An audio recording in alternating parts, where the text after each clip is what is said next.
ఓం నమః శివాయ. ఓం నమో నారాయణాయ. ఓం శ్రీ స్వర్ణాకర్షణ కాల భైరవాయ నమో నమః. నరదృష్టి నివారణ కాల భైరవాయ నమో నమః. ఓం సూర్య అరిష్టేతు సంప్రాప్తే సూర్య పూజాంచ కారయేత్. సూర్య ధ్యానం ప్రవక్ష్యామి ఆత్మదోషపీడోప ఉపశాంతయే. హరి ఓం. మా ఛానల్కి స్వాగతం. చూస్తున్న వీక్షకులకు ప్రేక్షకులకు ప్రియ కాళభైరవ భగవద్బంతులకి స్వాగతం పలుకుతూ మమ్మల్ని ఎంతగానో ఆదరిస్తూ ఉండబడినటువంటి ప్రియ సోదరీమణులకు అందరికీ కూడా సనాతన ధర్మ వీక్షకులకు సంరక్షకుల అందరిపైనను రథసప్తమి అనగా సూర్యుడి యొక్క జయంతి సందర్భంగా అందరికీ నిండు నూరేళ్ల ఆయురారోగ్యాలను ప్రసాదించాలని, ఎవరికి కంటి సమస్యలు, దేహ సమస్యలు, ఆత్మ సమస్యలు, అనారోగ్య సమస్యలు వాళ్ళకు రాకుండా సంపూర్ణ ఆయురారోగ్యాలు ప్రసాదించాలని సూర్య భగవానుని వేడుకుందాం. 16వ తారీఖు 2వ నెల 2024 నుండి 29/2/2024 వరకు పుట్టినటువంటి వారందరికీ కూడా ముందస్తుగా జన్మదిన శుభాకాంక్షలు. గతంలో వివాహం చేసుకున్న వారికి వివాహ వార్షికోత్సవ శుభాకాంక్షలు. ద్వాదశ రాశుల్లో గ్రహ గమనాన్ని ఒకసారి వీక్షింపచేద్దాం.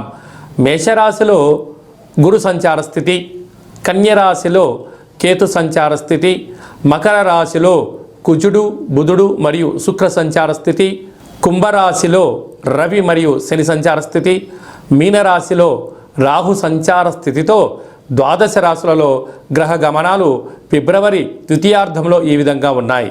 అలాగనే 21వ తారీఖున బుధుడు కుంభరాశిలోకి సంచారం చేయడం వల్ల అక్కడే ఉండబడినటువంటి రవి భగవానుడితో బుధుడు కలిసి ఉండడం వల్ల బుధాదిత్య రాజయోగము అంటారు. ప్రభుత్వ ఉద్యోగం ప్రయత్నం చేసేటువంటి వారికి ఇది చాలా మంచి కాలము అని చెప్పి గమనించాలి.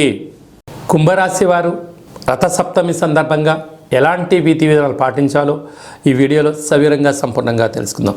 కుంభరాశిలో ఏ నక్షత్రాలు వస్తాయనగా ధనిష్ఠా నక్షత్రంలోని 3వ పాదం, 4వ పాదం, శతభిష నక్షత్రంలో 4 పాదాలు, పూర్వాభాద్ర నక్షత్రంలోని 1, 2, 3 పాదములు కలిపితే కుంభరాశి. కుంభరాశి యొక్క అధిపతి శనేశ్వర స్వామి. వీరికి ఒకవైపు ఏళ్ళనాటి శని సంచార స్థితి కూడా జరుగుతున్న విషయం తెలిసినటువంటిదే. అందులో మధ్యమ సంచార స్థితి కూడా జరగడం, అదే కాకుండా చాలామందికి పుట్టినటువంటి కాల సమయంలో డేటా ఆఫ్ బర్త్లు లేనటువంటి కారణం చేత పేరు యొక్క మొదటి అక్షరాన్ని అనుసరిస్తూ ఆ రాశిని తెలుసుకునే ప్రయత్నం చేద్దాం. గు, గే, గో, సా, సి, సు, సే, సో, ద అక్షరాల వరకు కుంభరాశి జాతకులే. మధ్యమ ఏళ్ళనాటి శని రాశిలోనే రవిచేత శని భగవానుడు ప్రస్తుత కాలమాన ప్రకారంగా సంచారంలో ఉండడం వలన ఈ రథసప్తమి సందర్భంగా తప్పకుండా సూర్యభగవానికి పంచామృతములతో అర్ఘ్యం వదిలిపెట్టడం, వీలైతే పసుపు నీళ్ళతో అర్ఘ్యం వదిలేయడము, 12 సూర్యాసనాలు వేయడము, సూర్య నమస్కారాలు వేయడము, ప్రతిరోజు క్రమం తప్పకుండా వ్యాయామం చేయడము, తప్పకుండా నడక అవసరము, సూర్యకిరణాలు పడే ప్రాంతంలో మౌనంగా ధ్యానం చేయడం వలన కంటి సమస్యలు, పంటి సమస్యలు, దేహదారుఢ్యత పెరుగుతుంది, శత్రువుల నుంచి తట్టుకునేటువంటి మనోధైర్యం కలుగుతుంది, ఆరోగ్యంగా ఉండడానికి ప్రయత్నం అవుతుంది అని చెప్పి గమనించాలి. రాశిలోనే ఏడాది తర్వాత రవి భగవానుడు సంచారం చేయడం వలన దూర, వాయు, జల ప్రయాణాలు చేసేటప్పుడు తొందరపాటు నిర్ణయాలకు సరైన సమయం కాదు. మీ జన్మ నక్షత్రం రోజున అష్టమి పూర్ణిమ తిథి ఎందున మౌనంగా ఉండే ప్రయత్నం చేయండి. వీళ్ళతో గోమాతకు ఆహారం పెట్టండి, నదిలో చేపలకు కానీ జల జీవరాశులకు ఆహారం వేయండి, పక్షులకు పెట్టండి. మీరు ప్రతిరోజు క్రమం తప్పకుండా భోజనం చేసేటప్పుడు అన్నము, పప్పు, చారు, పెరుగును కలుపుకొని ఒక ముద్ద కుక్క భగవానుడికి, మరో ముద్ద కాకి భగవానుడికి మీరు పెట్టగలిగినట్లయితే కర్మ దానం అవ్వడం వలన శనిదోష నివారణ తగ్గుతుందని చెప్పి గమనించాలి. అలాగనే వీరికి వ్యయంలో కుజ, బుధ, శుక్ర సంచార స్థితి కన్నా కుజదోష ప్రభావం కారణం వలన పంచభూతాలతో, మానవులతో అపహాస్యంగా ఉండొద్దు. వీలైనంత వరకు ఓపిక, పట్టుదల, సహనమే మీకు శ్రీరామ రక్ష అని చెప్పి గుర్తుపెట్టుకోవాలి. నీటి వ్యాపారాలు, హోటల్ వ్యాపారాలు, సాఫ్ట్వేర్, హార్డ్వేర్ ఉద్యోగస్తులు ఎన్నో జాగ్రత్తలు అవసరమని చెప్పి జ్యోతిర్విజ్ఞానం సూచిస్తుంది. ఫిబ్రవరి మాసంలో 16వ తారీఖు నుండి 29వ తారీఖు వరకు ముఖ్యమైనటువంటి పండగల గురించి క్లుప్తంగా సవివరంగా సంపూర్ణంగా తెలుసుకుందాం. 16వ తారీఖున మాఘమాస శుద్ధ సప్తమి, రథసప్తమి కనుక సూర్య భగవానుడి యొక్క ఆరాధన, సూర్యారాధన చేయడం, సూర్యభగవానునికి అర్ఘ్యం వదిలిపెట్టడము, మనము స్వామివారికి ఆసనాలు ముద్రలు వేయడం వలన సంపూర్ణ ఆయురారోగ్యాలు మనకు ప్రసాదించడం జరుగుతుంది.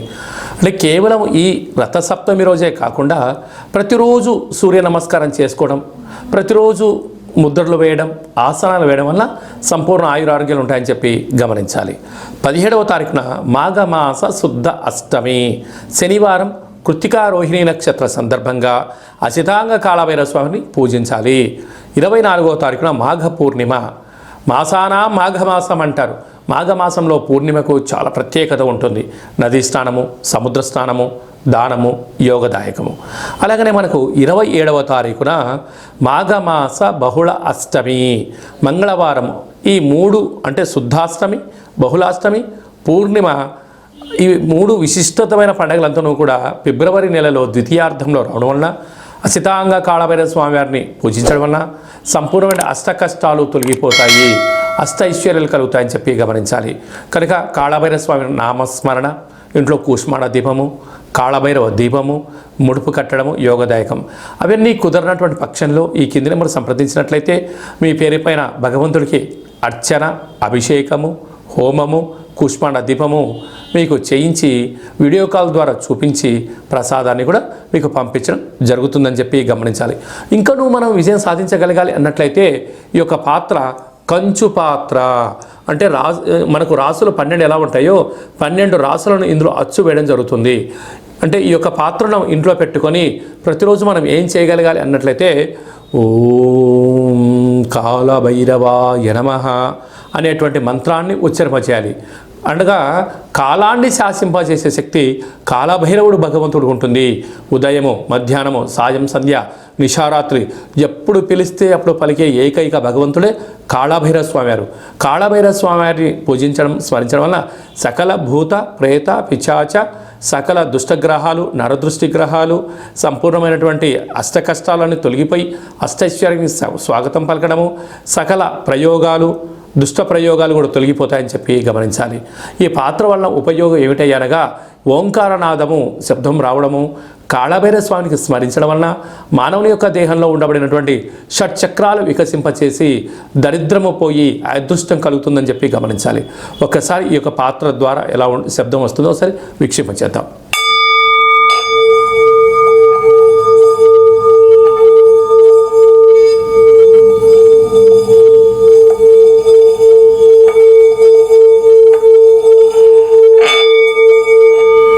ఇలాగా ఓంకార శబ్దాన్ని మనం చూసాం. అలాగా శబ్దద్వర్థం వలన సకల అష్ట కష్టాలు తొలగిపోతాయి, అష్టైశ్వర్యాలు కలుగుతాయని చెప్పి గమనించాలి. ఈ యొక్క కంచు పాత్రతో పాటు ఒక కాళభైరవ స్వామి యొక్క పిరమిడు, డాలరు, కంకణము, విగ్రహము, అలాగే మీకోసం ప్రత్యేకంగా కాళభైరవ హోమాన్ని ప్రత్యక్ష ప్రసారంగా వాట్సాప్ కాల్ ద్వారా చూపించి మీకు అందజేయడం జరుగుతుంది. మీ పేరు పైన కూష్మాండ దీపం కూడా పెట్టడం జరుగుతుంది. ఆసక్తి గలవారు ఈ కింద నెంబర్ని సంప్రదించవచ్చు. అలాగే మీ వ్యక్తిగత జాతకం తెలుసుకోవాలనుకుంటున్నారా? మీరు పుట్టినటువంటి తేదీ, నెల, సంవత్సరం, పుట్టిన సమయం రాసి పంపించినట్లయితే 100 సంవత్సరాల జాతకాన్ని రాసి పంపించి మీరు పుట్టినప్పుడు గ్రహ గమనాలు ఎలా ఉన్నాయి, ప్రస్తుతం ఎలా ఉంటున్నాయి, రాబోయే కాలం ఎలా ఉంటున్నాయో సవివరంగా సంపూర్ణంగా మీకు తెలియజేయడం జరుగుతుంది. అలాగే చాలామందికి డేటా ఆఫ్ బర్త్లో లేనటువంటి వాళ్ళు ఎవరైనా ఉన్నట్లయితే మీ పేరు యొక్క మొదటి అక్షరాన్ని అనుసరిస్తూ ఆ రాశిని తెలియచేస్తూ కాళభైరవ ఉపాసన చేత భూత భవిష్యత్ వర్తమానాన్ని తెలియచేస్తూ మీ జాతకం చెప్పించుకున్న ప్రతి ఒక్కరికి కూడా మన యొక్క కాళభైరవ స్వామి యొక్క దేవాలయంలో అర్చన, అభిషేక, హోమ కార్యక్రమాలను కూడా చూపించి మీతో స్వామివారికి నమస్కారం పెట్టించడము, స్వామివారికి ఆశీస్సులు మీకు ప్రసాదింపజేయడం జరుగుతుంది అని చెప్పి గమనించాలి. ఆసక్తి గలవారు అపాయింట్మెంట్ తీసుకొని సంప్రదించగలరు.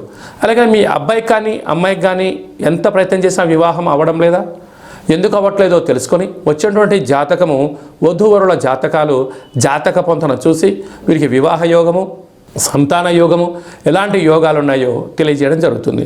అలాగే గతంలో వివాహమైన దంపతులు తరచూ గొడవ పడుతున్నారా? వారి జాతకంలో కానీ పేరులో కానీ ఏమైనా స్వల్పమైన మార్పులు చేయడం వలన వాళ్ళు పార్వతీ పరమేశ్వరులాగా కలిసి ఉండేటువంటి ఆధ్యాత్మిక సలహాలు, సూచనలు కూడా ఇవ్వడం జరుగుతుంది. అలాగనే మీకు అబ్బాయి కానీ అమ్మాయి కానీ పుట్టినప్పుడు ఎలాంటి పేర్లను పెట్టాలో మీకు తెలియజేయడం కూడా జరుగుతుంది. చాలామందికి కాళభైరవ మంత్ర సాధన ఎలా చేసుకోవాలి, కాళభైరవ స్వామి ఆశీస్సులు ఎలా పొందాలి అనుకుంటున్న వారందరికీ కూడా మన యొక్క దేవాలయంలో కాళభైరవ స్వామి యొక్క మంత్ర ఉపదేశం ఇవ్వడము, కాళభైరవ స్వామి యొక్క ఆశీస్సులు ఎలా పొందాలో సవివరంగా సంపూర్ణంగా తెలియజేయడం జరుగుతుంది. అనేక మందికి మీరు పుట్టినటువంటి రోజున, మ్యారేజ్ డే రోజున మీరు అర్చన అభిషేకం చేయించుకోవాలనుకుంటున్న వారందరికీ కూడా మన యొక్క కాళభైరవ స్వామి యొక్క దేవాలయంలో మీ పేరు పైన స్వామివారికి అభిషేకము, అర్చన, కాళభైరవ హోమం కూడా చేయించడం జరుగుతుంది. అలాగే అన్నప్రసాద వితరణ కూడా చేయడం జరుగుతుంది. ప్రధానంగా అందరికీ వ్యక్తిగత నరుడు యొక్క దృష్టికి నల్లటి నాపర ఎలా బద్దలు అవుతుంటుందో మీ అందరికీ కాళభైరవ స్వామి వారి యొక్క రుద్రాక్షని మీకు నరదృష్టి నివారణ ప్రసాదంగా పంపించడం జరుగుతుంది. కనుక ఆసక్తి గలవారు ఈ కిందమును సంప్రదించి నరదృష్టి రుద్రాక్షను సంపాదించి ఆ యొక్క దుష్టగ్రహాన్ని దూరం చేసుకొని అదృష్ట లక్ష్మికి స్వాగతం పలకగలరు. అందరిపైనను కాళభైరవ స్వామి యొక్క ఆశీస్సులు, అసితంగా కాళభైరవ స్వామికి ఆశీస్సులు ఉండాలని కోరుకుంటూ ఆశీర్వచనం. ఓం కాళకాలాయ విద్మహే కాళాతీతాయ ధీమహి తన్నో శ్రీ స్వర్ణాకర్షణ కాళభైరవ ప్రచోదయాతు. అందరికీ నరదృష్టి నివారణ కలగాలని, అందరికీ చల్లని చూడు ప్రసాదించాలని కాళభైరవ స్వామిని వేడుకుందాం. ఈ వీడియో మీకు నచ్చినట్టయితే లైక్ చేయండి, షేర్ చేయండి, మా ఛానల్ని సబ్స్క్రైబ్ చేసుకోండి, పైన ఆల్ అనే బటన్ కూడా తెలియచేయండి. ఈ భక్తి సమాచారాన్ని మీరు ఎవరి గురించి క్షేమం ఆలోచన చేస్తున్నారో, మీ క్షేమం గురించి ఎవరు ఆలోచన చేస్తున్నారో ఈ భక్తి సమాచారాన్ని చేరవేసి కాళభైరవ స్వామికి ఆశీస్సులు కూడా పొందగలరు.